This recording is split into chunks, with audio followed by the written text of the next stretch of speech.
Oke, bismillah. Assalamualaikum warahmatullahi wabarakatuh. Waalaikumsalam warahmatullahi Waalaikumsalam wabarakatuh. warahmatullahi wabarakatuh. Alhamdulillahirabbil alamin. Alhamdulillahi wa kafa wa salatu wassalamu ala Rasulillahil Mustafa wa ala alihi wa sahbihi wa man wafa. Asyhadu an la ilaha illallah wa asyhadu anna Muhammadar Rasulullah. Allahumma shalli ala sayyidina Muhammad wa ala ali sayyidina Muhammad. Wa qala Allah ta'ala fi kitabihil karim, a'udzu billahi minasyaitonir rajim. Bismillahirrahmanirrahim. Innal insana khuliqa halu'a idza massahu syarru jazua wa idza massahu khairu manu'a illal musallin. Wa qala Rasulullah sallallahu alaihi wasallam, may yuridillahu bihi khairan yufaqihu fid din, ya muqallibal qulub tsabbit qulubana ala dinik wa ta'atik. Alhamdulillahirabbil alamin. Puji syukur kehadirat Allah Subhanahu wa taala. Hari ini kita diberi kesempatan bisa ketemu lagi sama khususnya saya ketemu teman-teman. Sebelumnya kita ketemu di mana? Kajian apa? Tekanan ya? Kajian LDK dari anak Syar Ustaz. Bulan kemarin. Maaf, Dana. Ya maaf ya, lupa. Kadang mukanya sama semua sih. Di LDK ini, di sana ini. Kemarin ngisi di kajian FBS ada ketua LDK, makanya saya jadi bingung kadang. Salah satu keluhan kita sebagai narasumber biasanya harus di-update lagi ya materinya, karena khawatir orangnya sama. Oke.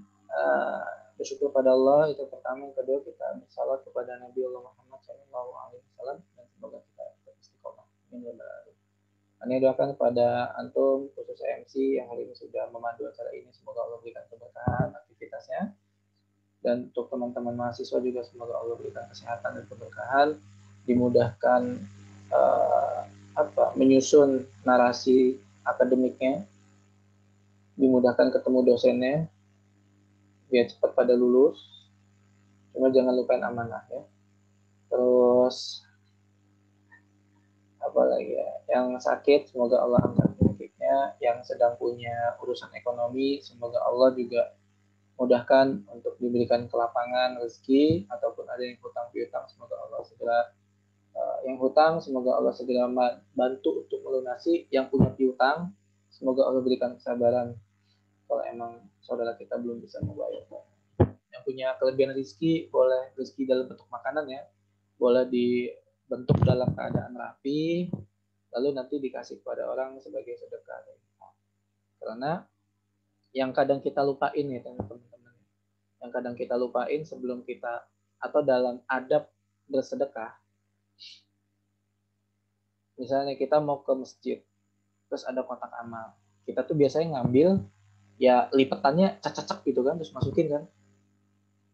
Padahal ada adabnya dalam bersedekah. Aisyah menyampaikan waktu itu ada sahabat atau ponakan Nabi yang diberi uang, lalu dikasih ke bukan Aisyah ding, ini anak kiai. Anak kiai nanti menyampaikan dari Aisyah. Jadi dikasih uang, ketika mau dimasukin ke kotak amalnya itu, uang itu dibersihin, dibagusin dulu, dilipat yang rapi. Gitu kan. Oke, bagus. Oke gitu. Habis itu baru dimasukin. Kelihatan sama orang, kamu kenapa kok kayak gitu? Padahal kan pas lagi masuk juga orang nggak tahu itu dari kamu. Ya, Aisyah pernah menyampaikan, sedekah yang akan kita sampaikan kepada orang lain, sebelum sampai ke orang itu, nyampe ke Allah dulu. Jadi kalau kita ingin kan ada kaidah ya, kalau kita ingin memberikan baju, berilah yang layak kan. Bukan yang kita ngelihat aja nggak mau gitu. Kalian punya banyak baju, saya nggak suka nih sama baju ini, kasih aja deh. Nah itu nggak bagus. Kayak gitu. Jadi kasih yang emang kalian juga masih bisa pakai, pantas lah ibaratnya gitu ya. Kalau bisa dirapiin dulu, dicuci dulu, dibersihin, diwangiin baru kasih. Kenapa? Karena sebelum baju itu nyampe ke orang lain, baju itu sudah nyampe dulu ke Allah dulu. Nah itu adab dalam bersedekah, hati-hati ya. Oke teman-teman, saya sampai jam berapa ini? Nah lo bingung kan? Ini soalnya kalau nggak dikasih tahu jamnya, Sampai maghrib nih. Jam 5.20 boleh Ustaz? Oh boleh, sip. Aman. Oke. Seperti biasa, karena tadi saya udah dikasih tahu tentang schedule Olimpiade, ada soal lagi. Udah pernah belum ya?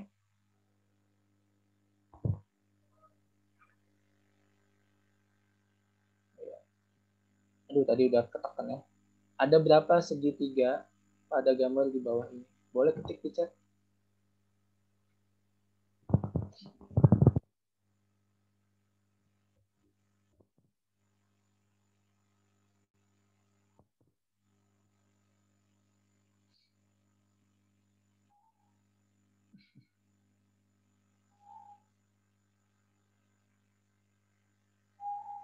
Tujuh, oke dicatat tuh. Yang pertama jawab Hernawati 7. Mauida Hasana 10. Oke, nambah naik. Yuk, yang lain berapa? 16. Bagus.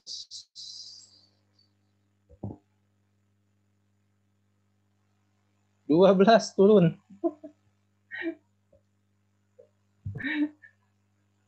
Nah, itu Nizma bisa dapat Nizma siapa tadi? Anggra ini bisa dapat 16 nih. 12. Lanjut. Fadila 16. Lanjut. Dari semua jawaban yang ada, belum ada yang tepat.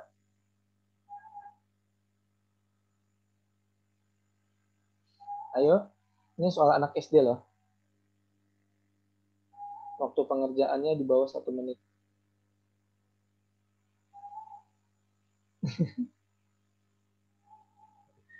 Habis ini saya kasih soal SMP ya.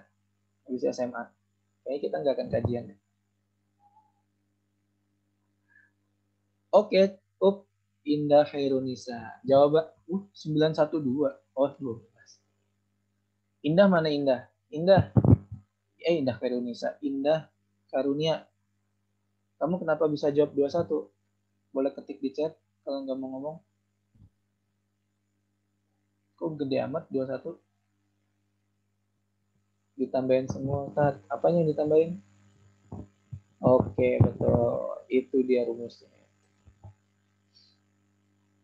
Ada berapa segitiga? Ada 6. Dijumlahin. 1 tambah 2 tambah 3 tambah 4 tambah 5 tambah 6. Itu jawaban. Oke, berikutnya. Ini saya mau tanya. Atau saya boleh ini?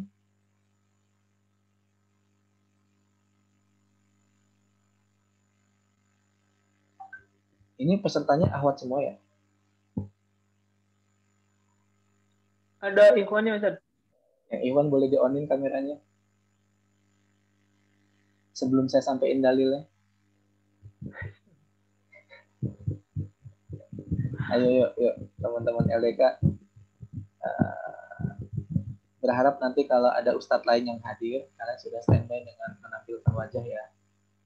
Kayak gitu. Karena kalau dalam kondisi pandemi kayak gini, salah satu adab menuntut ilmu adalah mengaktifkan kamera.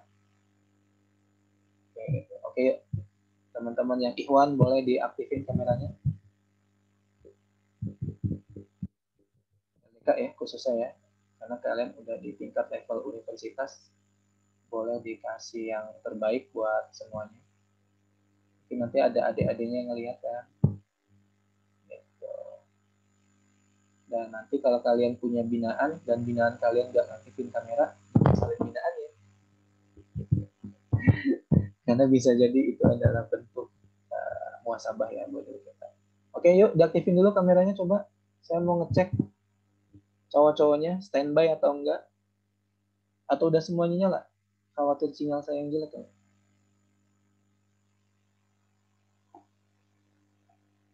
Mana coba yang Ikhwannya diaktifin kameranya?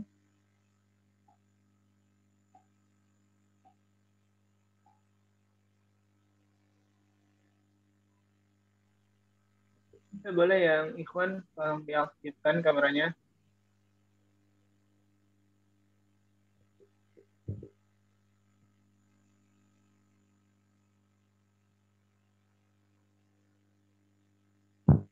Ayo, mana lagi teman-teman LDK, ONJ?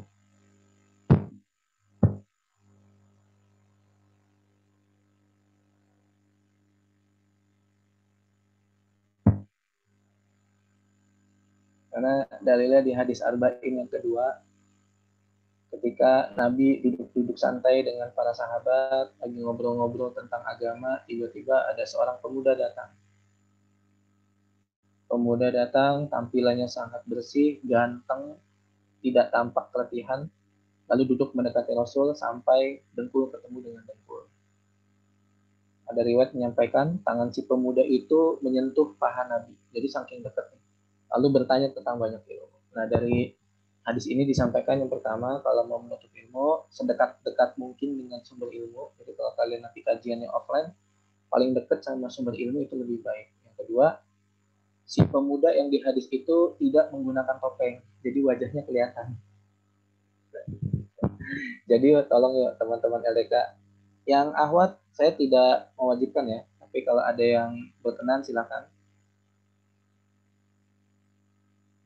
Khawatir nanti kalau ada ustadz yang levelnya di atas saya, kalau apa, yang dia fokus pada adab ya, contoh kayak Ustadz Ardiansyah, gitu, Ustadz Farid Nukman, itu berharap sudah siap dari sekarang, ready.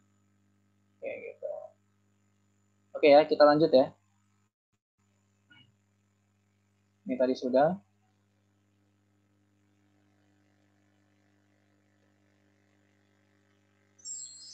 Oke, ini menjadi yang terbaik amal saat Ramadan. Ini salam kenal aja teman-teman. Ini aktivitas saya. Oke, sebelum masuk ada sebuah pertanyaan nih. Seberapa kenal kita dengan Ramadan? Kita kan mau jadi yang terbaik di Ramadan nih. Tapi pertanyaannya, emang kalian kenal sama Ramadan seperti apa? Emang kalian gimana gitu? Kalian kan udah ketemu Ramadan mungkin udah lebih dari 20 tahun ya. Dari kalian lahir udah ketemu Ramadan walaupun belum balik. Tapi kalian juga bahasanya udah lebih dari Rasul bertemu Ramadan. Karena Rasulullah itu, Nabi Muhammad hanya bertemu Ramadan selama hidupnya 9 kali aja. Tapi 9 kalinya itu efektif, optimal. Target-target tercapai. Bahkan ada beberapa penaklukan-penaklukan, peperangan-peperangan juga terjadi di Ramadan. Salah satunya juga di Indonesia, yaitu ketika proklamasi. Itu juga terjadi di bulan Ramadan. Nah, seberapa kalian kenal dengan Ramadan? Nah, saya ini agak cepat aja ya. Ini nyambung ke aktivitasnya sebagai konsultan. Ada teknik namanya Johari Window. Ini adalah teknik untuk membantu orang-orang bisa lebih memahami hubungan mereka dengan yang lain. Kayak gitu loh.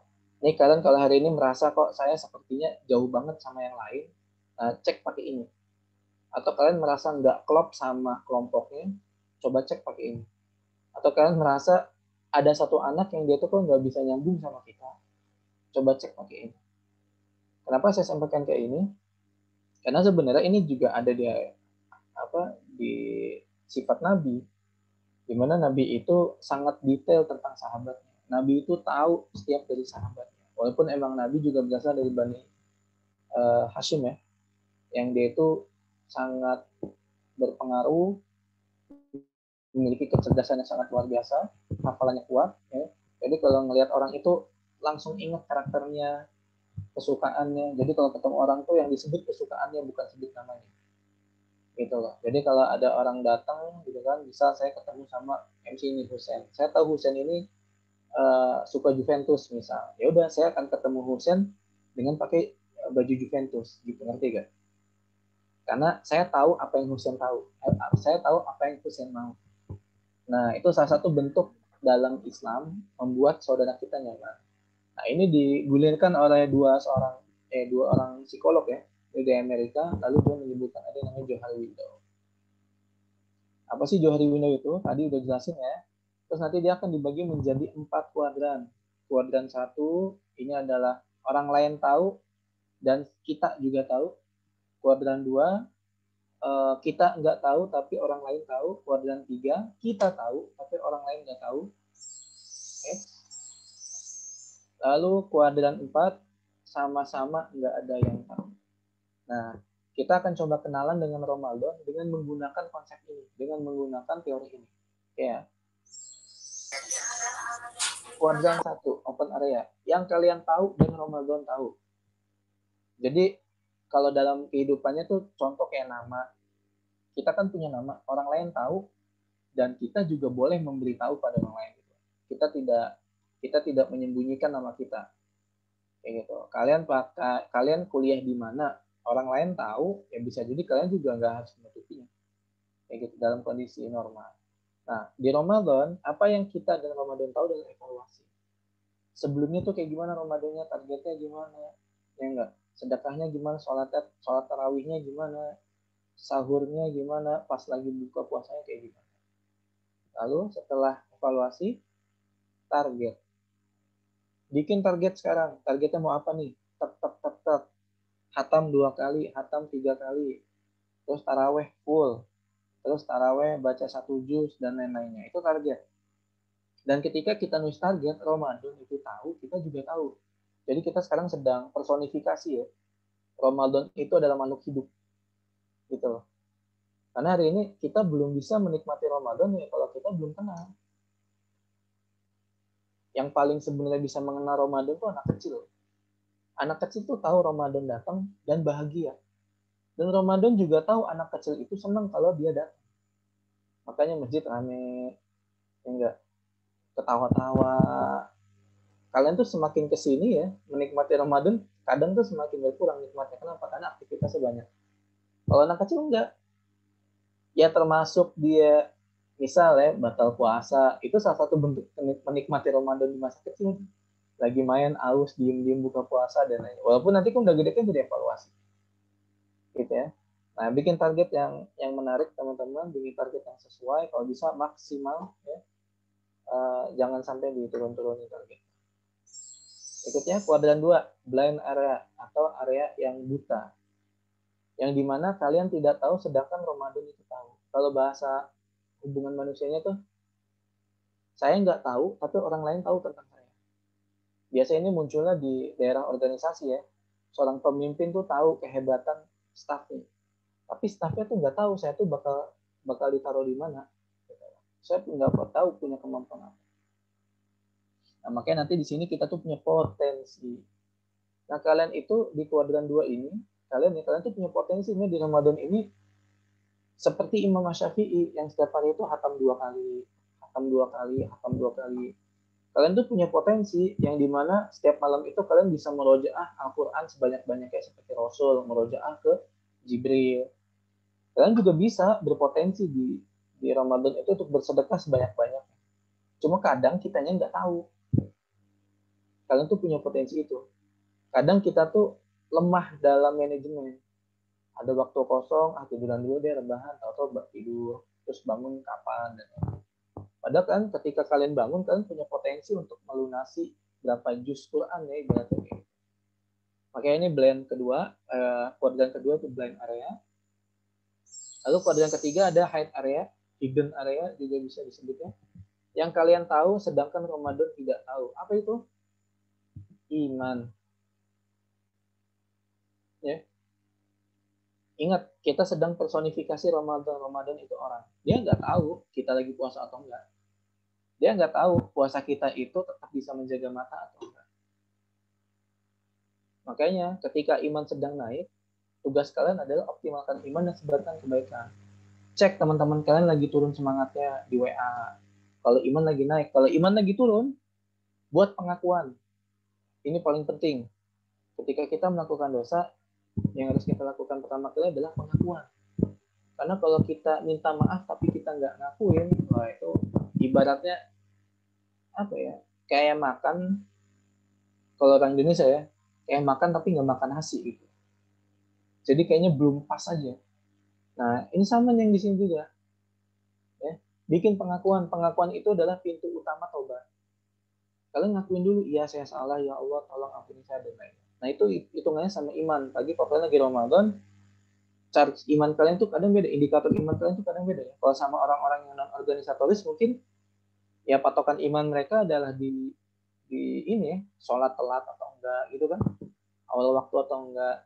Tapi kalau kalian levelnya naik, kalau kalian sampai sholatnya telat, ini sih bukan iman lagi turun, bukan sesuatu yang biasa, tapi bahaya. Apalagi kalau kalian sampai melupakan segala waktu yang sudah Allah berikan dengan kegiatan-kegiatan yang tidak baik.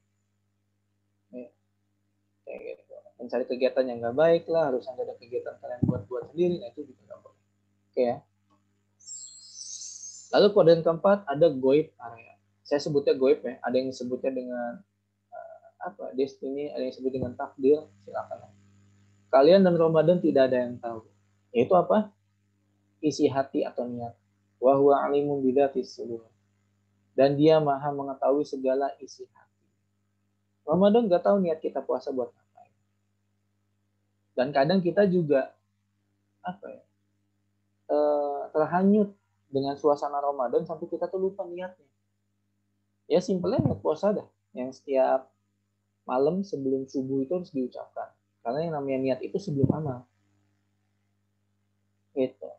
Nah, ini web area. Kita nggak ada yang tahu takdir kita ke depan kayak gimana di Ramadan ini. Apakah kita sampai lunas selesai di 30 hari Ramadan atau nggak tahu Allah minta kita untuk kembali kepada pangkuan Allah di tengah-tengah Ramadan. Dan yang pasti bersyukur pada orang yang hari ini bisa meninggal dalam keadaan di bulan Ramadan.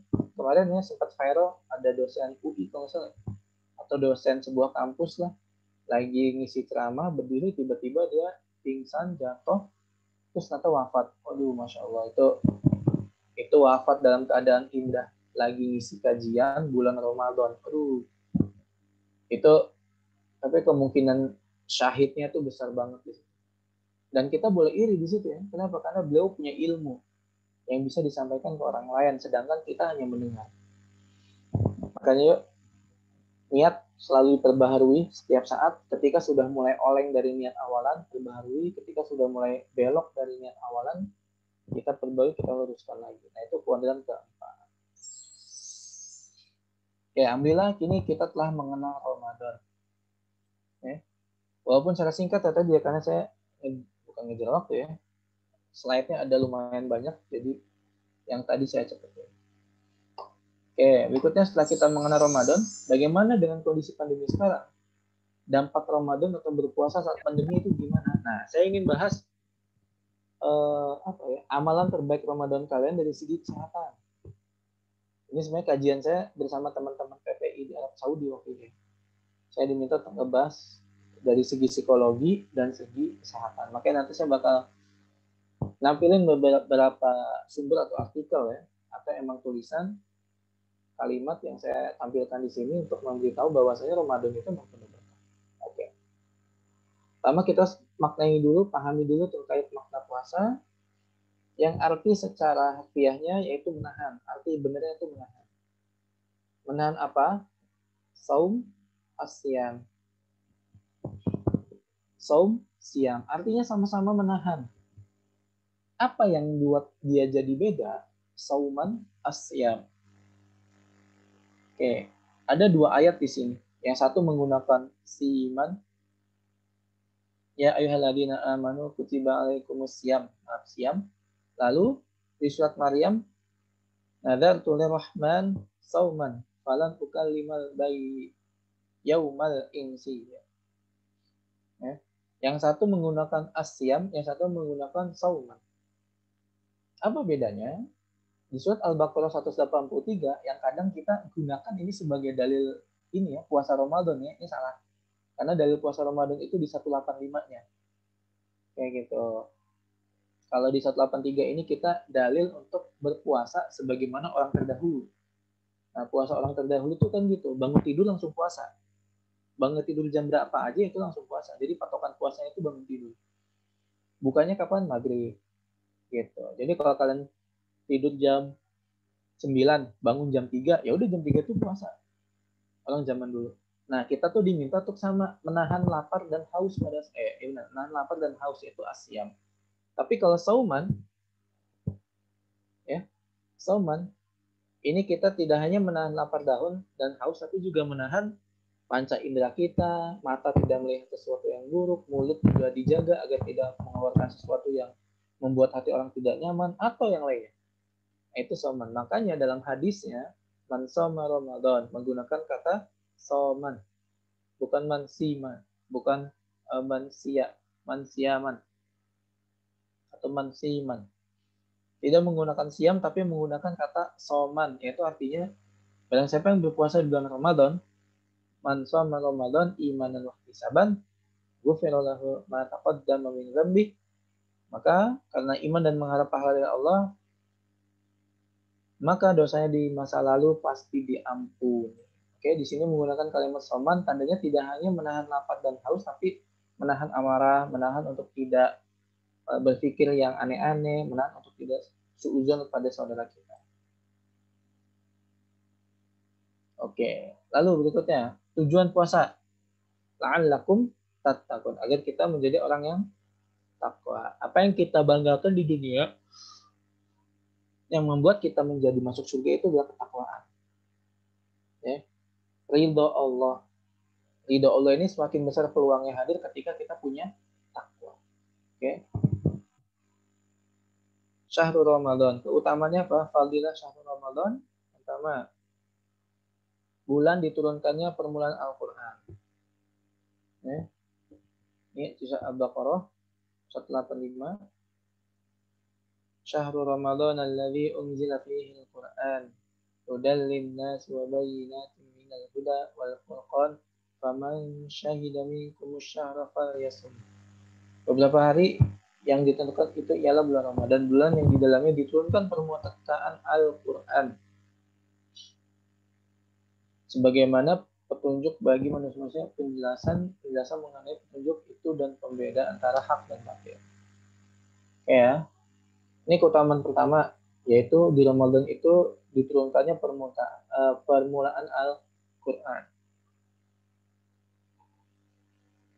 Lalu dilipat gandakan sampai 700 kali lipat. Kalau kalian terbiasa nyumbang 200 rakaat, 200 ribu atau 2.000 rupiah, maka nanti dilipatkan 700 kali lipatnya. 200 kali 700. Berapa itu? 2 kali 7, 14. 140.000 ya? 140.000 tuh. Ibaratnya kalau mau hitung-hitungan ya. Tapi kalau sama Allah jangan hitung-hitungan. Kenapa? Karena Allah kalau sudah memberi, itu kadang dikit tuh nggak cukup. Ya, dilipat gandakan yuk. Jadi sekarang sedekah ilmu tuh kalian ngajarin anak-anak jalanan, itu bagus tuh. Sedekah ilmu tuh kalian ngasih tahu tutorial bikin video gini, itu bagus. Oke ya, itu aman puasa. Next, 2 kebahagiaan. Keutamaan Ramadan itu ada 2 kebahagiaan. Itu kebahagiaan pertama ketika sedang berbuka, hilangnya dahaga dari tenggorokan tuh bahagia banget. Ya enggak? Kalian coba deh sebelum buka pasti udah berpikir kan mau minum ini, makan ini. Tapi ternyata ketika sudah azan, kalian minum air putih, lalu makan kurma, selesai, kenyang. Kadang sampai situ kita bilang udah bahasanya, udah makan, padahal masih banyak loh. Oke. Lalu berikutnya adalah kebahagiaan ketika berjumpa dengan Allah, karena nanti di Al-Quran, di surga itu ada satu pintu khusus untuk para orang-orang sipil ya, yang para ahli puasa disebut dengan arwaya.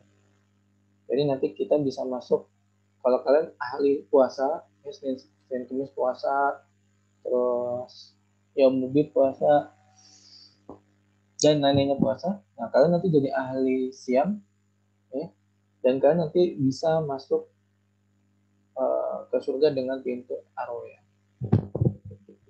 Nah, di sini ada sungguh mulut orang yang berpuasa lebih harum di sisi Allah daripada bau minyak kasturi. Ingat, ini di sisi Allah, bukan di sisi manusia. Jadi jangan iseng ya ke orang tua, wah sini mah mau nyium bau kasturi gak? Itu kan, wah repot tuh deh. Jangan ya. Ingat, di sisi Allah, bukan di sisi kita. Kalau di sisi kita ngapain ya? Kumur-kumur dulu, sikat gigi, ya. Walaupun ada beberapa ulama yang bilang makruh, bahkan sampai nggak bolehin. Kalau saya sih boleh-boleh aja lah. Karena kita kan udah gede kan. Tahulah batasan kapan kita minum dan ada hadis juga, apabila Ramadan tiba, pintu surga dibuka, pintu neraka ditutup, dan setan pun dibelenggu. Oke. Jadi dibelenggu ini maksudnya jangan berarti dia tuh diikat di bawah pohon ya. Tapi dia itu emang aktivitasnya itu jadi terbelenggu gara-gara banyak orang puasa. Karena orang puasa itu nggak dideketin sama setan. Kalau kan ada tidur yang selalu mimpi aneh-aneh, cek coba bangun tidur ya, baca Quran, terus baca zikir dan lainnya. Itu tuh apa? Lagi dibelenggu ya. Jadi kita tuh kadang, karena setan itu ada yang dari jinnya itu sendiri atau dari manusia. Makanya nanti di surat An-Nas kita tuh berlindung dari jin yang berbentuk manusia. Dan setan itu sifat ya, bukan nama. Jadi kalau ada orang yang dia itu berperilaku tidak seperti manusia, nah pada saat itu dia sifatnya setan, bukan jadi setan ya, sifatnya setan. Ramadan ala Rasulullah Shallallahu Alaihi Wasallam. Kayak gimana sih menyambut dengan bahagia di awal-awal juga ya, sampai di tengah-tengah Ramadan tuh seneng banget ya, memaksimalkan amalan apa yang bisa. Rasul itu kata Aisyah kalau lagi Ramadan sedekahnya udah kayak angin ribut, ngasih terus kayak gitu. Lalu tetap dakwah teman-teman, jangan sampai gara-gara Ramadan kalian nggak mau dakwah, nggak mau rapat, nggak mau aktivitas, nggak mau ada kegiatan-kegiatan, pengen tidur doang. Apalagi ya saya maunya fokus baca Quran Ustaz, pokoknya hatamin 10 kali. Tapi dengan hataman itu kalian tidak birrul walidain, kalian tidak menjalankan amanah, ya itu salah juga. Kalian mau soleh sendirian? Enggak lah. Karena Rasul itu kalau tidak ketika masa iktikaf yang di Ramadan, Rasul tuh lebih suka di luar, gitu loh. Lebih suka di luar masjid ketimbang di dalam. Di dalam tuh pas lagi iktikaf aja Rasul itu fokus, benar-benar fokus 10 hari itu nggak Allah kasih perang sama Rasulullah. Makanya nggak ada kan perang yang terjadi di 10 terakhir bulan Ramadan di zaman Rasulullah. Karena emang kalau di 10 Ramadan terakhir itu kita udah fokus, nggak ya. Tangisi kepergiannya kalau udah menjelang akhir, walaupun di beberapa tempat agak beda budayanya ya. Ramadan datang sedih, ya enggak, karena omset bakal turun, gitu-gitulah. Nggak bisa makan siang. Pas Ramadan mau pergi, seneng bahagia, omset naik, ya enggak, boleh makan siang lagi. Fikir dalam Ramadan, gunakan waktu penuh berkah dengan semaksimal mungkin. Waktunya berkah banget di Ramadan itu. Isi dengan kegiatan yang baik-baik. Ya. Jangan yang tidak baik atau yang sia-sia kalian malah. Oke, ini ya, ini kayaknya saya nggak perlu jelasin kan, udah tahu kan sunah-sunahnya. Sunah sahur itu kayak gimana, sunah berbuka itu banyak orang yang lupa. Rasul itu ketika berbuka itu ketika azan Allah Akbar, yang Rasul lakukan adalah minum air putih lalu taruh dan baru berdoa. Jadi nggak doa dulu, tapi bismillah, minum dulu, taruh minumannya baru doa. Nah itu fikihnya kayak gitu. Kebanyakan dari kita itu adalah doa dulu. Udah azan nih, doanya lama. Padahal kan sunnah berbuka itu apa? Disegerakan. Dan ketika berbuka itu doanya tuh jangan sedikit, banyakin. Gak usah rebutan tempe dah, gak usah rebutan oncom dah. Es batu, es campur itu tuh kecil. Ketika kalian sudah menikmati doa di saat berbuka, itu bagus banget. Karena doa di saat berbuka itu benar-benar nyata gitu. Benar-benar kita tuh tajam ke hati kita. Doa ketika berbuka itu penuh syukur. Ya kan? Kalian pasti pernah berpikir gitu kan, wah ini nanti mau makan ini, makan itu, makan ini, banyak banget apa yang mau dimakan. Tapi ketika lagi berbuka baru minum air putih aja kayak udah kenyang. Itu kalau kalian di situ nggak bersyukur, waduh repot banget ya. Walaupun cuma seteguk air putih dan kita merasakan kenikmatan yang sangat luar biasa, itu jadi bentuk ya adab kita kepada Allah juga. Dikasih sesuatu bersyukur. Oke, bersyukur aja dah. Kak, saya cuma buka puasa sama mie doang, Kak. Sama lauknya lobster. Ngajak ribut ya. Mie lauknya lobster. Itu jangan kayak gitu. Kak, saya cuma mie doang, Kak. Oh, ya udah enggak apa-apa. Masya Allah, mie masih sehat. Mie apa? Samyang. Itu bukan tergolong mie ya. Mie itu yang kalian sangat mepet tuh sakura. Itu tuh baru kita boleh sedih tuh di situ ya. Tapi kalau mie kalian masih lemonilo lah minimal ya. Itu sih bukan mie ya, itu udah makanan enak ya. Apalagi lemonilo spicy Korea. Aduh. Yuk next yuk. Berbuka aja. Jadi pas lagi berbuka tuh bismillah, minum, buka, doa. Doanya Allah malakasum tuh boleh. Tapi kalau kalian mau ngikutin Nabi banget, pakai doa yang zahabat doma'u wa bacalat kiluruku asabatal ajaru insya Allah. Kalau kalian emang cinta banget sama Nabi, pakai gitu. Apakah yang Allah malakasumtu itu salah? Dosa? Enggak. Karena doa itu nggak ada yang baku. Doa itu sesuai hajat orang masing-masing. Ada yang doanya lama, kenapa? Karena dia lagi punya masalah banyak. Ada yang doanya cepat, bukan karena masalahnya dikit. Ya enggak? Tapi emang lapar aja gitu. Dia nggak bisa doa dalam kondisi lapar gitu kan. Lebih baik makan dulu, sholat, doa. Nah itu juga bisa. Jadi husnuzon aja. Ya. Yang terpenting, berbuka itu adalah waktu paling bagus untuk berdoa. Ya. Dan kalian tahu ada berdoa ya. Ada berdoa pertama memuji Allah, bersolawat, lalu istighfar, ya enggak, minta ampun. Berikutnya minta doa untuk mengampuni orang-orang. Allahumma gfir lil muslimin wal muslimat. Habis itu apa? Doa keselamatan kalau kalian hafal, Allahumma inna nas'aluka salamatan fid din. Terus nanti doa buat orang tua, doa untuk dijauhi untuk apa? Fitnah-fitnah, fitnah dajjal atau fitnah yang lainnya, kayak gitu. Sampai terakhir nanti doa sapu jagat, Rabbana atina fid dunya hasanah. Itu kaidah doa. Makanya kadang doa itu lama tuh di situ. Nah, kalian lagi pas berbuka tuh udah nikmatin, coba deh. Ini masih ada waktu setengah bulan lagi ya, 14 hari lagi lah hitungan. Kalian nanti coba lakuin ini. Habis subuh, kalau bisa sih sebelum subuh ya mandi. Tapi kalau nggak bisa juga habis subuh mandi. Terus nggak tidur. Tidurnya nanti kalau kalian emang terpaksa ngantuk banget, habis syuruk deh. Habis syuruk. Jadi jangan habis subuh banget ya. Tapi nunggu matahari agak naik dulu. Waktu duha itu juga nggak masalah. Kalau mengikuti Nabi, koilula sebelum zuhur 10 menit. Ingat, 10 menit. Saya tekenin nih, 10 menit. Dan itu sebelum zuhur. Kenapa sebelum zuhur? Karena nanti otak kita itu kan men-setting. Wah, saya tidur jam setengah 12. Saya mau sholat di masjid nanti jam 12. Pasti men-setting tuh. Tidurnya nggak akan lama. Tapi kalau kalian tidur abis zuhur, settingannya panjang. Jadi kalian tuh kayaknya bisa nih tidur sampai jam 3. Nah, itu repot. Ntar malamnya juga bingung kalian. Padahal malam itu yang paling bagus buat istirahat ya. Gitu. Cuma kalau lagi Ramadan kayak gini, beberapa ulama itu menyatakan kadang Allah tuh kayak bukan mengubah ya, mengkondisikan pola tidur kita. Malam yang biasa jam 9 udah ngantuk, pas Ramadan tuh enggak. Kenapa? Karena Allah mengkondisikan, ayo baca Quran, ayo qiyamul lail. Oke, balik lagi berbuka ya. Untuk makanannya silakan kalian makan apa aja yang halal. Kalau mau Nabi, biasanya Nabi itu pakai air putih, terus kurma yang jumlahnya ganjil, 3, 5, 7, 31. Makanya ganjil ya. Ya sesuai inilah ya. Habis itu Rasul sholat dulu.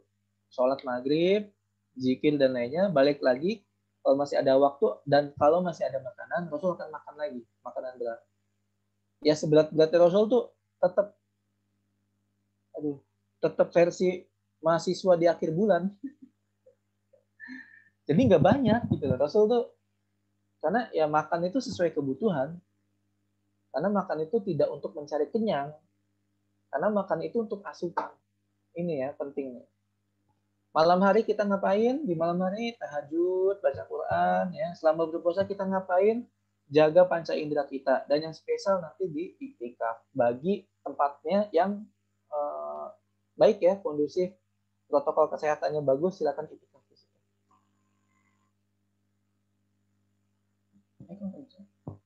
Jangan lupa malam Lailatul Qadar, ya. Lagi. Ya, kalian dapetin, yuk nanti ini dengan Al-Qadar. Tips Ramadan saat pandemi, ikuti anjuran pemerintah atau fatwa MUI, tidak mengurangi bobot kualitas, hindari kegiatan yang berpeluang terkena COVID, buka bersama, kalau nggak penting-penting amat nggak usah diikutin. Ya, kalian udah selama 15 hari ini, udah berapa grup buka bersama tuh yang ngajak tuh? Kampus, Departemen LDK, MUI, terus nanti KI, terus nanti staff dari departemen, staffnya ya, KDP nggak diajak. Terus nanti buka bersama LDF, nanti buka bersama Ahwat doang, buka bersama Tim Iwan doang. Aduh jangan deh. Itu yang kampus, belum yang SMA, SMP, SD, TK, rumah sakit tempat kalian lahir, ngajak alumni, ngajak bukber. Aduh repot. Ya. Kalau emang gak penting-penting amat, nggak usah deh. Saya selalu bilang kalau dulu di kampus ya, karena Ramadan itu adalah bulan keluarga. Tandanya kalian tuh diminta untuk hadir di keluarga. Kalian jarang dong pasti makan bareng keluarga. Nah, Ramadan ini adalah momennya. Kalian dipaksa. Kalian sadar gak sih kalian tuh kayak ada sesuatu momen yang gak terjadi kalau kondisi normal, yaitu makan di meja makan. Atau makan tuh adep-adepan sama bapak ibu tuh jarang banget kalau buat aktivis. Ya enggak? Bapak makan di kantor, ibu makan di rumah, kalian makan di warteg gitu kan. Nah, itu makan yuk balik lagi ke keluarga. Rasa cukup dan bersyukur jangan berlebihan lagi kondisi kayak gini ya. Makan cuma ada nasi sama telur, alhamdulillah saya kasih tahu. Nasi, telur, kecap itu kalorinya udah 500 kalori. Cukup untuk kalian makan dalam porsi dewasa. Udah cukup itu. Udah pas. Apalagi kalau masaknya pakai butter, itu nanti malah kelebihan sih. Udah minyak biasa aja. Telur ceplok, wah tuh udah enak banget. Ya. Jadi jangan pernah merasa miskin karena kata Rasulullah, orang kaya itu standarnya apa? Yang dia itu masih punya harta atau masih punya pasokan makanan untuk besok. Jadi kalau kalian besok masih punya makanan, bahkan bukan besok, hari ini, saya ralat. Rasul menyampaikan orang kaya itu adalah orang yang dia itu sampai hari ini masih bisa makan. Jadi megang tuh makanannya, dia tuh tahu mau makan apa sampai malam. Itu orang kaya. Kalau kalian sampai 2 bulan lagi masih cukup untuk makan dan kalian mengatakan, aduh duit gua habis, nah, kalian gak bersyukur nanti. Lagi pandemi kayak gini ya. Apalagi Ramadan nih, pas nih pandemi Ramadan, cocok udah untuk memperbaiki kondisi tubuh ya, khususnya organ dalam tuh, lambung, pencernaan lah, usus 12 jari, usus besar, itu biar nggak terlalu berat ya mencerna makanan. Masih makan ibadah berjamaah dengan keluarga pas lagi pandemi, anggap ini Ramadan terakhir kalian. Ini next aja ya, cepat. Puasa udah saya sampaikan. Nah, ini dampak puasa terhadap tubuh. Ini alumni kita nih, Dev Siregar, menyampaikan bahwasannya, mungkin anak Fik kenal ya, kalau ada anak FIK di sini. Ini Bang Dev, ya, dia pernah bikin penelitian lah terhadap beberapa anak. Lalu si anaknya ini ada beberapa yang dikasih aktivitas, yang satu enggak. Gitu. Ternyata kerja fisik pada saat berpuasa akan menjaga daya tahan tubuh sehingga komposisi tubuh ideal yang kita inginkan dapat tercapai. Gitu. Jadi, dan ini dikasih aktivitasnya itu menjelang maghrib. Menjelang berbuka itu diminta untuk olahraga. Olahraganya jogging biasa, cuma 15 menit. Yang satu dikasih olahraga, yang satu enggak gitu loh treatmentnya. Ternyata yang olahraga itu bagus. Efektivitas menurunkan gula darah ke seluruh tubuh. Ya, hati-hati nih, ini gula darah nih, diabetes nih. Orang yang diabetes tuh berpuasa tuh bagus banget, bagus banget. Ya. Jadi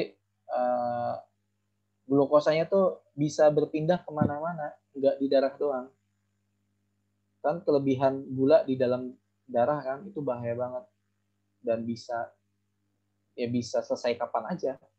Dan kalau udah kena diabetes tuh kena penyakit lainnya jadi susah sembuh ya, bukan gampang kena tapi susah sembuh. Ngalir kemana? Nah, dengan puasa tuh ini memaksimalkan dengan adanya insulin, terus dalam tubuh meningkat, jadi pergerakan gula di tubuh kita tuh cepat, ada yang disalurkan ke tangan, ke otot, ke mata, ke mulut, semuanya. Ini puasa. Berikutnya, mengurangi peradangan, optimasi penurunan badan. Cara agar kurus adalah jangan gemuk, itu kata Cak Lontong ya. Benar. Kurangi asupan yang bersifat karbohidrat dan gula. Oke? Berbukalah dengan yang manis, itu bukan hadis. Itu cuma slogan aja. Kayak gitu. Karena kalau repot berbukalah dengan yang manis, wah repot dah tuh. Walaupun slogan kata Ustadz Adi Dayat, kalaupun mau yang manis, yang nyunah yaitu kurma. Bukan dengan sirup itu ya. Apa sirup? Marban. Marjan ya. Kayak gitu. Jadi manisnya tuh benar-benar manis kurma. Berikutnya, dampak puasa dalam tubuh menumbuhkan perasaan bahagia. Ketika kita berpuasa itu ada hormon endorfin dan endokannabinoid. Ini membuat kita tuh jadi bahagia. Enggak. Kenapa? Karena fokus optimal, gula terserap kemana-mana, enggak. Menjadikan kita tuh tenang, terus kita juga stresnya juga mulai bisa dijaga. Coba deh kalian kalau sering stres, puasa deh. Saya dulu termasuk yang sering puasa Senin Kamis ketika lagi Ramadan. Nah, dampaknya apa? Pas lagi ujian. Pas lagi ujian saya nyantai bener. Padahal soal banyak yang belum diisi. Karena kalau lagi ada ujian, terus kita gerasak gerusuk, kita malah ribet, ya nggak akan nyelesain masalah. Soalnya tetap nggak kejawab juga. Jadi saya nyantai aja. Pas lagi nyantai tiba-tiba ada aja ilham ya, wahyu. Wahyunya itu bukan wahyu yang haram ya. Jar, nomor ini nih. Nah itu jangan tuh kayak gitu tinggalin. Saya dulu tipenya kalau bisanya cuma 7 soal, udah 7 soal saya kumpulin. 8, 9, 10-nya ya saya sesuai dengan apa yang saya pahami. Gitu aja. Gak usah ini lah ya, ngebet pengen dapat 100 tapi dengan cara apa aja, termasuk cara yang haram itu gak bagus. Ya, gak bahagia. Nih asupan saat sahur saya ulangi lagi di sini. Kata Dr. Zaidul Akbar, kita membuat sepertiga, sepertiga, sepertiga. Sepertiga sayur buahan, sepertiga biji-bijian, almond, mede, atau kacang yang seperti emang yang ada kita sering lihat, ya, kacang polong. Sukro nggak termasuk ya, awas loh. Sukro itu tepung, karbohidrat, kacangnya dikit. Kuaci bagus, kuaci. Kalau kacang yang agak bagus tuh kacang sangrai, yang tidak direbus, ya, sangrai. Jadi dia tuh dipanasin di panci panas ya, sama itu enak banget. Sehat lebih tepatnya. Kalau enak sih relatif. Protein tuh bisa daging ikan, daging kambing. Waduh, tuh bagus banget kambing tuh. Jamur tuh bagus juga. Buah-buahannya bisa mentimun, pokoknya banyak mengandung air dah. Ya. Sayur-sayurnya yang hijau-hijau dan asupan berbuka air putih, buah, teh rempah, teh yang dimasukin kayu manis, enak. Setelah tarawih kalau kalian masih mau makan lagi boleh makan sayuran yang dikukus atau dibuat sayur bening. Itu ya.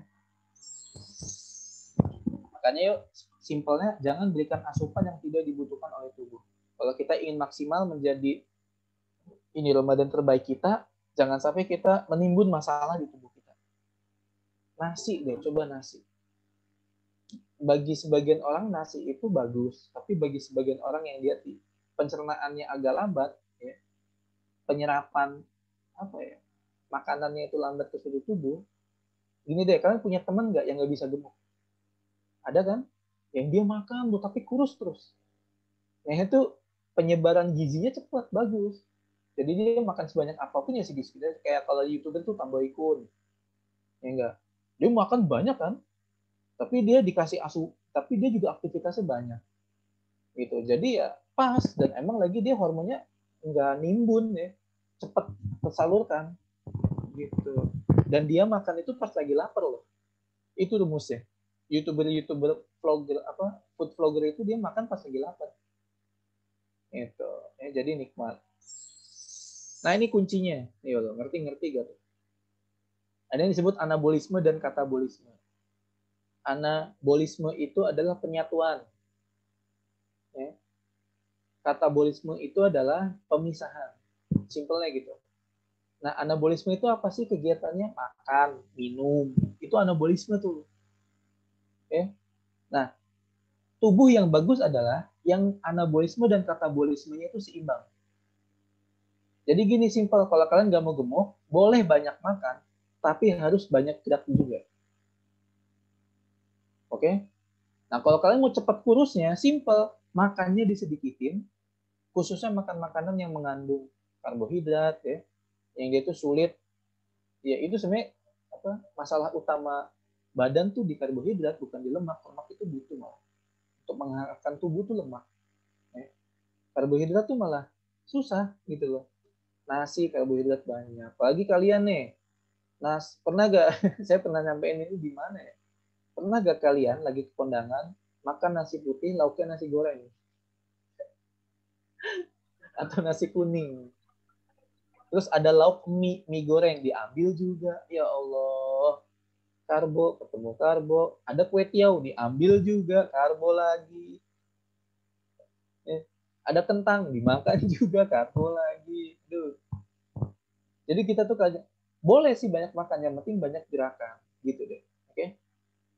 Nah, katabolisme itu adalah pemecahnya, yaitu apa? Exercise, olahraga, dan termasuk apa? Fasting atau berpuasa. Berpuasa tuh itu memecah molekul ya. Molekul tubuh kita tuh jadi pecah, jadi gampang untuk dikeluarkan gitu. Jadi kita tetap sehat badan. Jangan lupa 3M, ini kayaknya udah ditambahin ya. Menggunakan masker, cuci tangan, dan menjaga jarak. Dan 5C, cukup tidur, teman-teman, ya biar kalian jadi maksimal di Ramadannya. Cukup olahraga, cukup asupan esensial, yang penting-penting aja asupannya. Cukup puasa, dan cukup zikir dan doa.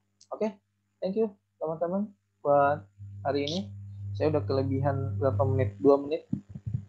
Makasih. Assalamualaikum warahmatullahi wabarakatuh. Waalaikumsalam warahmatullahi wabarakatuh. Insyaallah. Benar Ustaz. Selanjutnya itu sesi tanya jawab gitu. Bagi teman-teman yang ingin bertanya, silahkan boleh di raise hand terlebih dahulu biar kondusif. Oh, ini ada yang bertanya Ustaz. Ada yang bertanya. Namanya hamba Allah. Apaan? Karena kan tujuan Ramadan katanya menjadikan manusia bertakwa. Nah, bagaimana nih Ustaz indikator bahwa Ramadan yang kita lewati itu berhasil? Ramadan yang kita lewatin itu berhasil. Gitu. Indikatornya ya. Indikatornya. Oh, ini bisa banyak ya. Ada di surat Al-Mu'minun bisa. Atau tadi di surat yang saya baca tuh Al-Ma'arij yang innal insana khuliqa halu'a idza mas'ahu syarru jazua. Kayak gitu ya. Jadi nanti beberapa indikator yang menjadikan puasa kita itu ibaratnya diterima lah ya. Puasa kita diterima lah sama Ramadan. Karena kan ibadah paling bagus di Ramadan pertama puasa. Ibadah paling bagus di masjid sholat. Ya. Ibadah pas lagi malam-malam itu tahajud.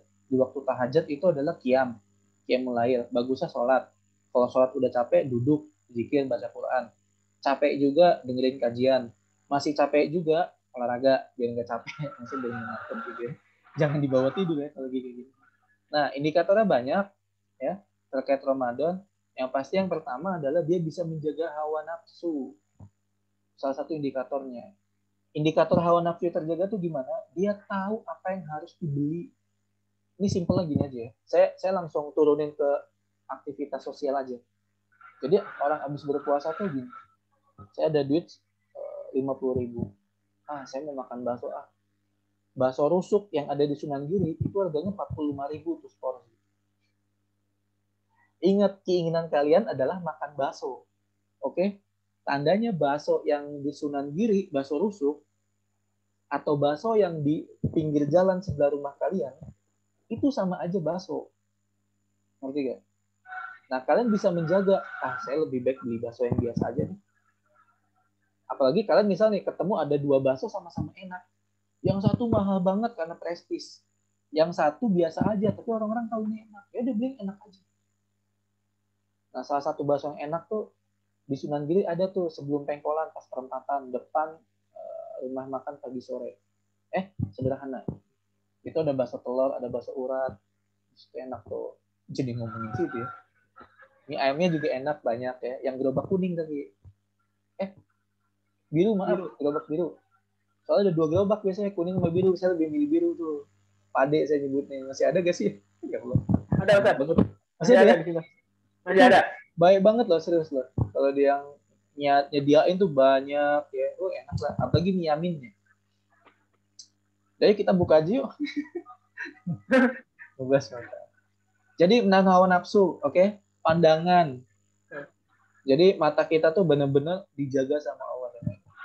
Berikutnya nanti kalau ngambil dari Qur'annya, orang yang berpuasa itu aman, baik, diterima ya. Puasa itu diterima adalah ya lihat konsistensi ibadahnya.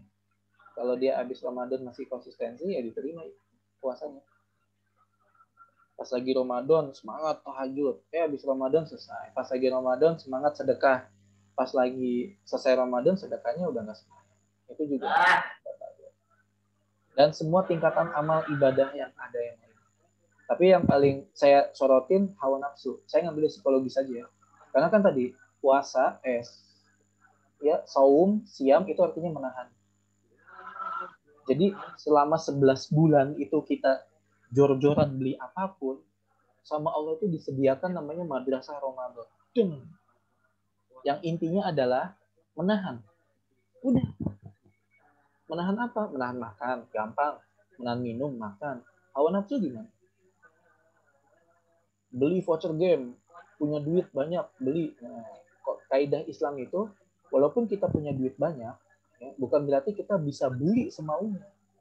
Tapi belilah seperlunya, bukan semaunya. Ya, tadi kalau mau yang lihat al-mu'minun, salah satunya adalah orang yang imannya bertambah. Lalu ketika imannya bertambah itu jadi mukmin. Jadi mukmin itu adalah orang yang ketika didengarkan atau mendengar kalimat Allah atau ayat suci Quran, hatinya gemetar. Gitu. Atau nanti di surat Al-Ma'arij tadi juz 29 saya baca. Menjadi orang yang tidak rugi. Tadi yang saya baca itu kan innal insana khuliqa halu'a. Sesungguhnya orang itu banyak yang ngeluh gitu ya. Kenapa? Karena ketika dikasih kebaikan dia kufur, lupa. Tapi ketika dikasih ujian dia gak sabaran menghujat. Nah, puasa itu membuat kita tuh kebalikannya. Ilal musallin, ya, sholat jadi bagus kan, gara-gara kita di Ramadan sholat kita jadi bagus kan, gara-gara dengan puasa, gara-gara dengan sholat yang bagus kita juga jadi menjaga amanah kita. Kalau nanti kamu baca artinya ya, menjaga pandangan kita, menjaga hawa nafsu kita, menjaga janji kita dengan orang lain, menjaga hubungan kita sama orang lain. Gitu. Baik Ustaz, syukuran. Ini ada yang bertanya lagi Ustaz. Lagi-lagi dari hamba Allah. Ustaz, kan tadi sudah menjelaskan tuh pola makan gitu. Berarti nih untuk menjaga pola makan itu sangat penting gitu. Nah, katanya nih si penanya sangat kepo gitu akan pola makan Rasulullah SAW dan sahabat ketika Ramadan. Gitu. Bagaimana nih pola makan Rasulullah beserta sahabatnya ketika menjalankan puasa atau saum gitu. Oke. Yang pasti Rasul tidak ada sarapan dan makan siang ya. Karena lagi Ramadan ya. Oke, pola makan nanti kalian bisa beli bukunya JSR ya, Jurus Sehat Rasulullah dari Dr. Zaidul Akhtar. Itu lengkap banget ya. Walaupun sebenarnya tidak mencerminkan Rasul makan itu, tapi Rasul ngasih tahu. Contoh misal cuka. Kalian tahu gak hadis tentang cuka? Rasul itu pernah menyampaikan sebaik-baiknya makanan adalah cuka. Bingung gak kalian? Cuka loh. Nah, kalian tahu empe-empe? Tahu Ustaz, tahu. Cuko? Nah, yang kayak gitu maksudnya, nggak cuka langsung. Ngerti? Itu kan cuka kan sebenarnya, cuma dikasih bumbu-bumbu kan, rempah-rempah kan. Yang kayak gitu enak.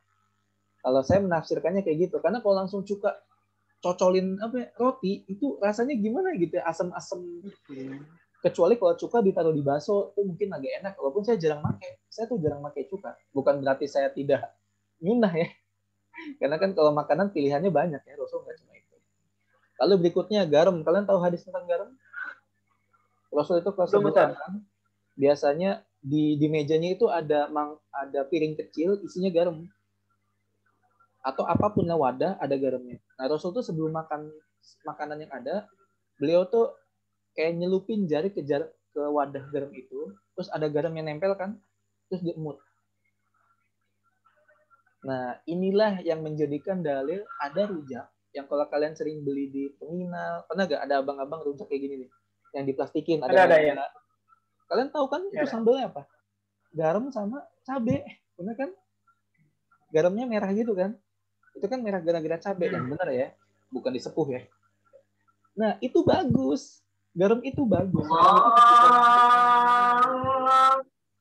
Dasar. Cepet latihan Ustaz katanya. Latihan, ini ada yang latihan. Jangan korupsi waktu dong. Udah muazan aja. Nah, garam itu ketika masuk ke tubuh kita, itu mengaktifkan hormon tubuh kita yang lainnya. Jadi langsung siap siaga, ada makanan. Ngerti gak? Kayak gitu. Jadi siap siaga itu garam tuh. Nah, kalau diturunin lagi ke kita, buah-buahan, kalau kalian ingin maksimal, fermentasinya, nutrisinya jadi makin kuat, enzim pencernaannya makin bagus ketika masuk ke lambung, kasih garam. Dan coba lihat deh, lihat efeknya. Ketika ada buah-buahan dikasih garam, pasti dia akan berair. Ya, tapi berair itu nggak bikin jijik. Kan ada yang berair bikin jijik kan, ini nggak enak. Dan jadi bikin empuk. Itu garam tuh kayak gitu. Bagus banget. Karena garam tuh, saya bilang itu anugerah dari Allah ya. Kan salah, kayak Ustadz Adi Hidayat bilang, ya, garam Himalaya itu mahal, tapi bagus ini buat tubuh kita. Bagus. Garam Himalaya ya, warnanya merah. Asinnya tuh beda gitu. Lumayan sih harganya, cuma nggak apa. Ya sekali-kali buat kesehatan kalian beli. Itu. Nah, kalau saat Ramadan kayak gimana? Tadi saya udah sampaikan. Rasul itu paling sering buka dan sahur itu pertama air putih. Ya, air putih tidak berwarna minumannya. Saya tekanin lagi, tidak berwarna. Kayak dikasih sirup atau apapun, itu Rasul jarang. Jadi air putih banget, benar air putih. Air putih glot-glot. Habis itu makan kurma. Ini yang paling sering dilakukan ya. Kurma biasa 3 biji. Habis itu sholat dulu. Habis sholat, Rasul makan. Makanan kesukaan Rasul, kambing. Rasul tuh suka banget. Kambing tuh lezat. Karena emang, kalian tahu gak, di antara yang lain, daging lain, kambing tuh paling sehat. Cuma kambing itu difitnah kolesterol, bener gak? Kalau jangan makan kambing kolesterol. Bener, tapi tidak separah yang lain gitu. Dia tuh paling rendah kolesterol atau makan kambing. Daging kambing tuh dan enak. Nggak gede banget, ya nggak hewannya, nggak kecil banget kayak kucing. Tapi dia aktif geraknya. Makanya kambing liar itu dia agak sehat tuh. Karena dia gerak terus. Walaupun nanti dagingnya dikit. Karena jadi otot. Gitu ya. Sapi ya enak juga sama kayak gitu. Kerbau juga sama. Kerbau biasanya agak alot. Daging kambing tuh Rasul suka. Terus biasanya roti. Rotinya tuh roti yang keras. Kalian tahu gak? Kalian pernah ngeliat roti Prancis tuh yang gede? Yang tuh bisa buat mukul anak-anak tuh bisa sampai nangis tuh. Pernah beli gak roti? Atau ngeliat di film-film lah, ada orang beli roti panjang segini. Mana sih tangan saya? Panjang lah pokoknya. Ada kali setengah meter mah. Dan itu keras, dipotongnya tek gitu ya. Nah itu Rasul dulu kayak gitu, karena orang zaman dulu tuh gandum ya. Dibikin roti, terus nanti rotinya tuh dicelup ke samin, minyak samin. Bisa minyak zaitun yang udah dibumbuin, atau sayuran apapun ya, cuka, terus dimakan. Tuh Rasul suka banget yang kayak gitu. Buah-buahannya semangka, mentimun, melon cuma nggak ada ya, cuma karena dia masih satu jenis ya, satu keluarga, tuh bagus banget. Kayak gitu. Kalau sekarang mungkin saya boleh saranin kelapa buat kalian. Kelapa tuh bagus banget. Bagi yang ada, saya kalau kelapa hijau tuh buat penyakit apa ya? Ada ya. Gitu. Oke, buat daya tahan tubuh tuh kelapa bagus. Dia keserap sama tubuhnya. Es kelapa saranin kalau bisa yang jangan pakai susu, jangan pakai gula merah. Jadi air kelapa murni itu yang bagus. Karena kalau udah ketemu gula ya gulanya masuk. Saya kasih tahu ya, gula tuh tidak masalah. Gitu. Semua orang butuh gula. Gitu. Cuma ada porsinya. Nah, takaran standar kita yang normal dan tidak melebihi batas adalah satu hari itu kita hanya maksimal ya 3 sendok gula, sendok teh kecil. Itu udah maksimal banget tuh buat tubuh kita. Kenapa? Karena yang kita makan semuanya mengandung gula. Kalian makan apa? Kebab ada gulanya. Kalian minum soda, gulanya banyak. Teh manis, kadang kita tuh gitu ya, memisahkan ya. Jangan makan gula lu, kebanyakan lu. Tuh tehnya isi gulanya banyak loh, dikit aja. Tapi dia makan es campur. Tapi dia makan kue sus, gitu ya. Saya tidak mendiskreditkan makanan ya, karena saya juga jualan makanan yang banyak gulanya gitu. Tapi saya dampingi dengan yang lainnya gitu loh. Saya kasih tahu kalau mau makan ini, kalau bisa jangan makan ini. Itu Rasul. Sahurnya Rasul makannya apa? Yang pasti air putih sama kurma. Itu sering banget Rasul kayak gitu. Kalau ada lebihan ya Rasul makan roti kayak biasa ya. Terus dibikin sop-sopan, apapun itu, pokoknya berkuah. Terus kalau buat yang sekarang saya saranin hindari makanan yang 2 kali pemrosesan. Maksudnya udah dimasak terus digoreng lagi gitu ya, nanti gak? Itu nutrisinya berkurang, bukannya jelek, nutrisinya berkurang, sayang aja. Jadi harusnya yang masuk itu full ya 100%, yang masuk cuma 30%, sayang banget. Kalau kalian suka, ada yang suka tempe di sini? Pernah minum jus tempe gak? Belum kan? Nah, coba tuh sehat. Belum ngerasain. Jus tempe, ini tempe di blender aja, makan. Kasih air boleh, kasih madu boleh, biar agak ini. Atau tempe dijadiin kayak sayur bening. Jadi bumbunya bumbu bayam, tapi dikasih tempe, itu enak banget. Tempe itu sehat loh, terus kedelai, ada jamurnya yang ngebantu pencernaan kita. Ya itu pas sahur kayak gitu. Hindari kafein dulu ya, pas lagi sahur. Kafein itu kayak kopi, yang rokok, ya stop dulu. Ada rokok kan? Ya. Nasi goreng boleh, tapi jangan sering-sering. Mie juga boleh, tapi jangan sering-sering. Mie itu bagus emang ketika kita naik gunung. Karena kita langsung dihantam sama aktivitas berat kan, jadi kecernaannya bagus. Tapi kalau makan mie lagi nggak ada kondisi apa-apa, aduh jangan. Karena usus kita tuh mencerna karbohidrat mie itu selama 3 hari. Ada orang yang setiap sebulan penuh tuh makan mie terus. Akhirnya dia usus buntu dan dioperasi. Ini kejadian real. Saya lihat langsung orangnya. Kayak gitu. Hati-hati lah. Kalau kata Dr. Jadal Akbar, makanlah makanan yang alami. Sayuran. Jadi jangan yang kaleng, maksudnya yang ketiga. Sesehat-sehatnya makanan kaleng, ya tetap lebih sehat yang nggak dikalengin. Udah gitu deh. Ya, jadi ayo mumpung lagi Ramadan, semuanya yang mau ada program diet ini bagus di sini karena semuanya lagi sama. Kalian nggak ada ujian makan kan, karena semua lagi puasa. Itu ya. Rasul habis taraweh makan pernah, kalau lagi dikasih jamuan pernah, tapi nggak banyak-banyak. Rasul pernah pas habis taraweh masih ada makanan nih, ya dimakan. Kalau lagi lapar, jadi jangan anggap tuh Rasul nih kayaknya ini banget, enggak ya, kayak kita aja, ada makanan nih ya udah makan gitu. Ya. Intinya sih makan apa aja boleh, yang penting jangan berlebihan. Ya Ustaz, ini ada satu lagi pertanyaan. Oh ya. Pertanyaan maksudnya. Dia nanya bagaimana sih Ustaz katanya menjadikan bulan Ramadan dan puasa ini sebagai mood booster iman gitu, yang sejak awal Ramadan sudah merasa futur banget gitu. Nah, itu. Dan ini satu lagi, bagaimana gitu tipsnya supaya tidak tidur setelah ba'da subuh. Saya jawab yang kedua dulu ya, biar nggak tidur setelah ba'da subuh. Mandi udah serius. Rasul tuh termasuk yang sering juga ya abis ini mandi. Rasul. Bahkan biasanya sebelum subuh pas lagi sahur tuh mandi, itu bagus banget. Mandi di atas jam 1 itu lebih sehat daripada mandi sebelum jam 1 malam. Saya kasih tahu.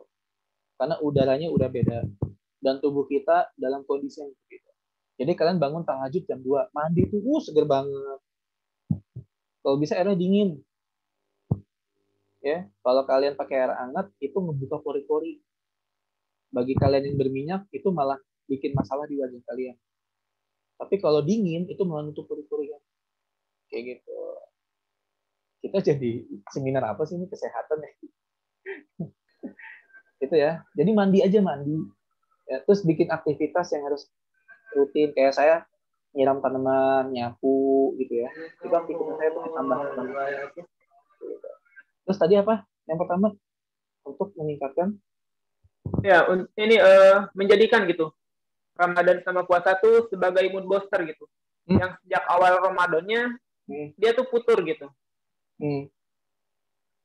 Intinya gini, ini dari saya aja ya. Kaidahnya adalah lakukan yang kalian mampu, yang kalian belum mampu, tapi Allah akan mampukan.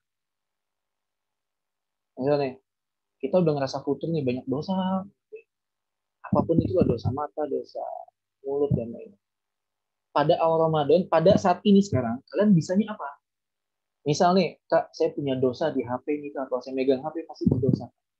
Kamu bisa gak tuh HP dihindari dulu? Aduh, belum bisa, Kak. Yang kamu bisa lakuin apa? paling nggak dihindari Kak. Misal saya coba untuk melepas HP di jam-jam tertentu, nah bagus. Kamu paling sering melakukan dosa di HP kamu tuh di jam berapa? Jam 10 malam Kak. Dah jam 10 malam HP kamu taruh dikasih orang, kasih orang, dititipin ke orang, dia diem. Kasih tahu ke orang-orang kalau jam 10 saya nggak bisa dihubungin, misal kayak gitu. Apapun itu, misal kalian udah jam 10 malam nonton YouTube gitu lama sampai jam 1 pagi, wah itu kan nggak bagus, ya sayang banget kayak gitu. Jadi lakukan yang kalian mampu, yang kalian nggak mampu nanti Allah akan mampukan. Yang penting ya jangan semuanya langsung bisa ya, karena susah juga kalau tiba-tiba langsung jadi Superman. Itu susah. Atau Avatar gitu kan, kalian sudah dilahirkan sebagai orang yang hebat, tinggal nunggu momennya aja itu susah. Tiba-tiba brek gitu hebat semua itu. Semua punya alur, punya proses. Nikmatin aja.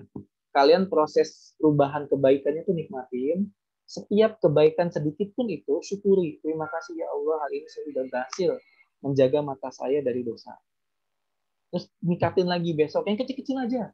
Kebanyakan orang tuh pengennya langkahnya langsung gede sih. Yang bikin orang jadi nggak semangat, yang nggak mood buster gitu. Ramadan semangat, baca Quran, khatam 7 kali. Tandanya kan sehari harus 7 juz kan. Mungkin hari pertama bisa, hari kedua 3 juz doang, langsung ngedown kan. Jangan kayak gitu, pelan-pelan aja, pelan-pelan. Kecuali emang kalian ketua LDK tuh wajib, nggak bisa enggak. Jadi lihat jabatan ya ibaratnya. Tapi kalau kalian, kita nih, saya tuh masuk. Patokan Ramadan itu bukan banyak-banyakan hatam, tapi seberapa lama interaksi dengan Quran. Bisa baca Quran, bisa baca tadaburnya, bisa dengerin kajian tentang Quran, itu termasuk. Ya paling bagus emang baca Quran. Cuma kan kadang kita ngantukan kan, gravitasi kuat gitu kan baca Quran, pas baca komik, Naruto udah keluar gitu kan, Boruto ya, One Piece nih lawan Kaido, kuat kita, sampai diulang dari chapter 1 juga masih kuat kan, ya karena itu emang ujian tuh di situ, setan itu ngegelayutin mata kita, gitu ya. Dan hati-hati dengan orang yang ketika azan masih tidur, atau malah ini Rasul pernah bersabda itu dikencingin sama setan. Jadi wudhu gitu aja. Olahraganya kalau bisa saya saranin yang workout yang 7 menit tapi bikin serasa mau mati. Itu lebih efektif ketimbang kalian lari jogging. Habis jogging biasa aja gitu, maksudnya nggak kayak olahraga gitu kan. Oke ya, itu aja ya. Karena udah 17.44 nih. Ntar kalian ini lagi sama orang tua, bukannya siap-siap malah di laptop mulu gitu. Lagi mempersiapkan buat melakukan Ustaz ini. Siap, terima kasih Ustaz atas jawabannya. Mungkin ada lagi Ustaz buat closing statement sekalian. Closingnya jangan sia-siakan Ramadan yang sudah Allah berikan secara gratis. Ya, jadikan Ramadan ini sebagai lecutan untuk melakukan hal yang kecil tapi istiqomah sampai selesai Ramadan. Gitu, jadiin habitual, jadiin budaya kan. Itu ya, dari saya. Baik Ustaz, siap. Jangan sia-siakan Ramadan yang diberikan Allah secara gratis. Ya Allah, karena takutnya ntar tidak bisa bertemu dengan Ramadan lagi.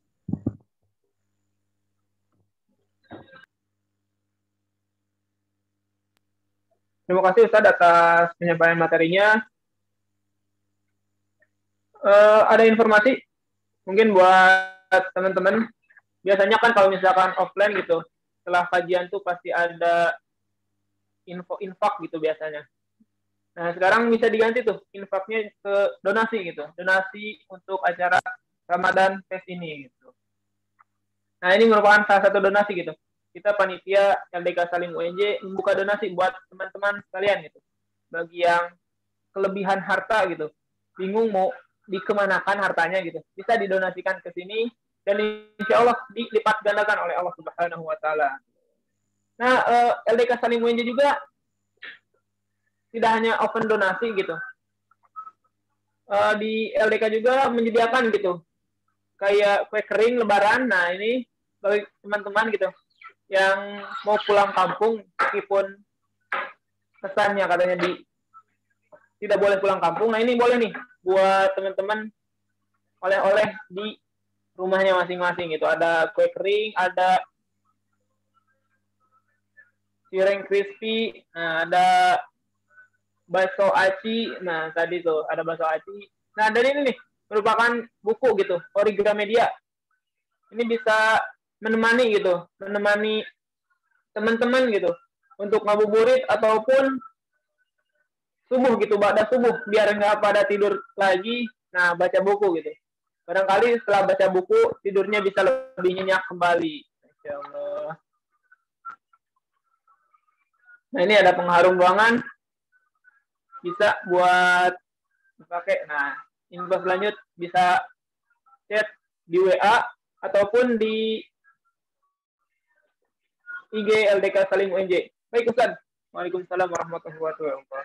Syukur Ustaz atas penyampaian materinya. Baik, alhamdulillah materi pada sore kali ini telah selesai. Mari kita masuk ke agenda berikutnya, yaitu penutup